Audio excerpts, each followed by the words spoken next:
Hello, হ্যাঁ ভাই রাহুল, কেমন আছিস? কি বলছিস?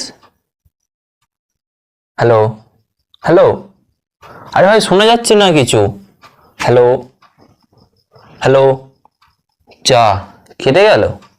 তো আপনারও যদি এই সমস্যাটা হয়ে থাকে তাহলে আজকের এই ভিডিওটি আপনারা মনোযোগ সহকারে দেখবেন, কারণ আজকের এই ভিডিওতেই কিন্তু আপনারা এই সমস্যা থেকে মুক্তি পেতে চলেছেন। হ্যাঁ, তো অনেক সময় কি হয়, আমরা যখন আমাদের ফোনেতে কথাবার্তা বলি কি হয়, দেখা যায় যে কথা ডবল হচ্ছে বা কথা শোনা যাচ্ছে না। আপনি আপনার প্রিয় মানুষটির কথা শুনতে পাচ্ছেন বা প্রিয় মানুষটি আপনার কথা শুনতে পাচ্ছে না। তো এই সমস্ত সমস্যাগুলি কিন্তু দেখা যায়। তো আপনার সাথে যদি এরকম ঘটে থাকে তাহলে আজকের এই ভিডিওটি আমি আপনাদের কাছে রিকোয়েস্ট করব লাস্ট বারের মতন দেখুন, কারণ লাস্ট বারের মতন আপনি এই ভিডিওটি যদি দেখেন তাহলে কিন্তু এই প্রবলেমটা আপনাকে আজকের পর থেকে আপনাদের ঘরে আর কোনোদিন ফেস করতে হবে না। হ্যাঁ, কারণ আজকের এই ভিডিওতে আমি আপনাদের ঘরে একটা নয়, দুটো নয়, তিনটে টিপস বা সেটিংস দেখাবো, যেগুলোর মাধ্যমে এই সমস্যাগুলিকে কিন্তু আপনি কিন্তু চুটকির মধ্যে খতম করে দিতে পারেন। তো চলুন কি সেই সেটিংস আপনাদের ঘরে দেখিয়ে দিই। নাম্বার 1, তো ধরুন আপনি আপনার ফোনেতে কোনো ব্যক্তির সাথে কথা বলছেন। তো এটা আমরা বেশিরভাগ কি করে থাকি, বেশিরভাগ সময় কিন্তু আমরা যখন ফোনেতে কারোর সাথে কথা বলি আমরা কিন্তু আমাদের ঘরের মধ্যেই কিন্তু আমরা থেকে কথাবার্তা বলি। তো এর ফলে কি হয়, অনেক সময় দেখা যায় আপনি কোনো ব্যক্তির সাথে ফোনেতে কথাবার্তা বলছেন এবং ঘরেতে, তো তখন কি হয় দেখা যায় ধরুন ঘরের দরজা জানলা বন্ধ থাকে এবং দরজা জানলা বন্ধ থাকার ফলে কি হয়, নেটওয়ার্কের প্রবলেম হয়। তো এর ফলে কি হয়, অনেক সময় আপনি যেই ব্যক্তির সাথে কথাবার্তা বলছেন তার কথাবার্তা কিন্তু আপনি ঠিকঠাক শুনতে পান না এবং সেই ব্যক্তিও কিন্তু আপনার কথা ঠিকঠাক শুনতে পায় না।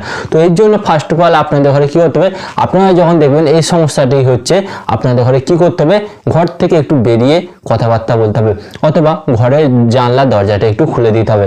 অ্যান্ড এখানে আপনারা আরেকটা কাজ করতে পারেন, যখন আপনারা দেখবেন এটা করেও কিন্তু এই সমস্যার সমাধান হচ্ছে না, আপনি কি করবেন, আপনাদের ফোনের মধ্যে এরোপ্লেন মোড একটি অপশন আছে, ওই অপশনটাকে আপনারা কি করবেন, ওটাকে আপনারা অন করবেন 30 থেকে 60 সেকেন্ড পর্যন্ত, তারপর আপনারা কি করবেন, আবার ওটাকে বন্ধ করে দেবেন। তো এটি করে দেখবেন অবশ্যই কিন্তু ডেফিনেটলি আপনার এই সমস্যাটা আর হবে না। এখানে আমি আপনাদের ঘরে বলবো 2 নম্বর টিপস। তো এর জন্য আপনাদের ঘরে কি করতে হবে, এর জন্য আপনাদের ঘরে কিন্তু একটি ছোট অ্যাপস ডাউনলোড করতে হবে। তো আপনারা কিন্তু দেখতে পাচ্ছেন এখানে কিন্তু আমার মোবাইল স্ক্রিন কিন্তু অ্যাড হয়ে গেছে। তো এর জন্য আপনারা সর্বপ্রথম কি করবেন, প্লে স্টোরে চলে আসবেন। ওকে, তো আপনারা গুগল প্লে স্টোরে আসবেন। গুগল প্লে স্টোরে আসার পর এখানে আপনারা সার্চ বাটনে আসবেন। দেন সার্চ বাটনে আসার পর আপনারা এখানে সার্চ করবেন, এখানে আপনারা দেখতে পাচ্ছেন ভলিউম বুস্টার, এটি লিখে আপনারা সার্চ করবেন। দেন সার্চ করার পর আপনাদের সামনে অনেক অ্যাপস চলে আসবে। তো আপনাদের ঘরে এই অ্যাপসটা আপনাদের ঘরে ডাউনলোড করতে হবে। তো এই অ্যাপসটা কিন্তু আমি প্রথমেই ডাউনলোড করে রেখেছি, আপনারা কিন্তু এই অ্যাপটিকে ডাউনলোড করে নেবেন। ডাউনলোড করার পর আপনাদের প্রথমত যে কাজটা করতে হবে, এই অ্যাপসটিকে আপনাদের ঘরে ওপেন করতে হবে। ওকে, তো আপনারা অ্যাপসটিকে ওপেন করবেন। অ্যাপটি ওপেন হওয়ার পর ঠিক আপনাদের সামনে এই ধরনের একটি পেজ আসবে। তো আপনাদের ঘরে এখানে কি করতে হবে, প্রথমে বলে দিই, এখানে আপনারা একটি অপশন দেখতে পাচ্ছেন, এই যে সেটিংস, এই সেটিংস মতন আইকন, এই আইকনে আপনাদের ঘরে ট্যাপ করতে হবে। এখানে ট্যাপ করার পর আপনাদের ঘরে কি করতে হবে, এখানে একটি অপশন পাবেন সেটিংস, এই সেটিংস অপশনে আপনাদের ঘরে আরেকবার টাচ করতে হবে। তো টাচ করার পর আপনাদের সামনে আরেকটি নতুন অপশন আসবে। এরপর আপনাদের ঘরে কি করতে হবে, এখানে আপনারা একটি অপশন পাবেন, এই যে ম্যাক্সিমাম অ্যালাউ বুস্ট, এই অপশনটা দেখতে পাচ্ছেন, এই অপশনে আপনাদের ট্যাপ করতে হবে। তো ট্যাপ করার পর আপনারা দেখতে পাচ্ছেন এটি কিন্তু 60 করা আছে। তো আপনাদের ঘরে এটি কি করতে হবে, 70 করে দিতে হবে। ওকে, তো আপনারা এটিকে 70 করবেন। 70 করার পর জাস্ট এখান থেকে ব্যাক হবেন। ব্যাক হওয়ার পর আপনাদের সামনে আরেকটি এখানে কাজ করতে হবে। তো আপনারা এখানে দেখতে পাচ্ছেন যে এই লাইনটা কিন্তু 100 করা আছে। তো আপনারা কি করবেন, এটিকে সবসময় 100ই রাখবেন। এরপর নিচের লাইনটা দেখতে পাচ্ছেন, এই যে বুস্ট অপশনটা, এটি কিন্তু 0 করা আছে। তো আপনাদের ঘরে এটা কি করতে হবে, এটা আপনাদের ঘরে 30 থেকে 35-এর মধ্যে রাখতে হবে। ওকে, তো আপনারা এটাকে ম্যাক্সিমাম 30 থেকে 35-এর মধ্যে রাখবেন। তো এটাকে আমি 33% রাখলাম। রাখার পর এখানে কিন্তু আপনাদের সেটিংস কমপ্লিট। এটি করবেন, এটি করার পর আপনি দেখবেন আপনার মোবাইলের স্পিকারের সাউন্ড কিন্তু আগের চাই থেকে 1000 গুণ বেড়ে গেছে। ওকে, অ্যান্ড এখানে আমি আপনাদের ঘরে বলবো 3 নম্বর টিপস।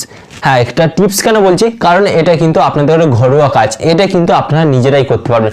সো অনেক সময় কি হয়, আমাদের মোবাইলের স্পিকারেতে অনেক সময় এই যে আমাদের মোবাইল স্পিকার থাকে, মোবাইলের স্পিকারেতে আমাদের কিন্তু অনেক সময় ধুলো বালি জমে যায়। এর ফলে কি হয়, আমাদের মোবাইলের এখানে যে ছিদ্রগুলো আছে এগুলো কিন্তু বন্ধ হয়ে যায়। এর ফলে আমাদের মোবাইল থেকে ঠিকঠাক সাউন্ড বেরোয় না।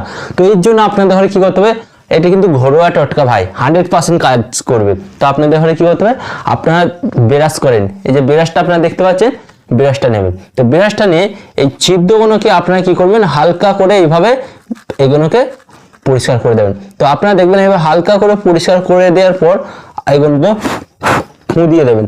তো ফু দেওয়ার পর আপনারা দেখবেন এর ভেতরে যদি কোনো ময়লা জমে থাকে সেই ময়লাটা কিন্তু বেরিয়ে যাবে। এবং এই টিপসটা আপনারা অবশ্যই কিন্তু ট্রাই করবেন। এটা কিন্তু আমার সাথে ঘটেছিল এবং এটা করে কিন্তু আমি কার্যকারী ফলাফল পেয়েছি।